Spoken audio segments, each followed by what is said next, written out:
Last week I finally wrote something that had been bothering me for years.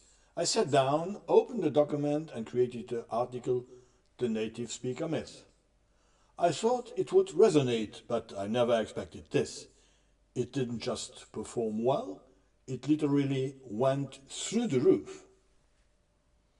In less than 24 hours, the article had over 100,000 impressions, and now 315,000 plus impressions, 210,000 plus people reached, more than 5,000 reaction, shares and comments.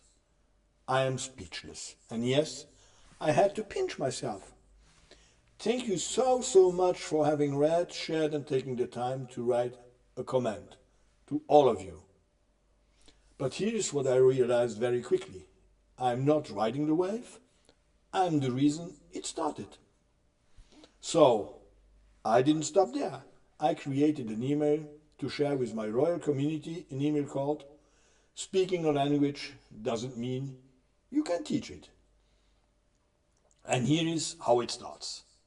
Hi everyone, today I'm sharing a message that sounds provocative, but it needs to be said. Let's be honest. How many language learners have kissed a frog, thinking they found the perfect teacher, only to realize later it was someone who just spoke the language without any idea how to teach it?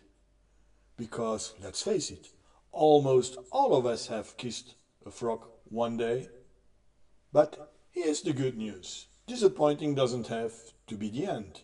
It can be the beginning of something better. It can be the moment where you say, this time I'm going to learn differently with someone who teaches, not just talks. And that's how this little frog became my mascot. She is the symbol of that turning point, of courage, of change, of not giving up. But now she needs something important, a name. So I need your help again. What shall we call her? Drop your ideas in the comments or send me a message. I share the best suggestions in an upcoming post. I'm still reading your beautiful comments, all of them. I'm preparing the next article already. And yes, there is more to come. Thank you so much for your support and for helping turn one post into a movement. See you soon. My name is Jean-Paul.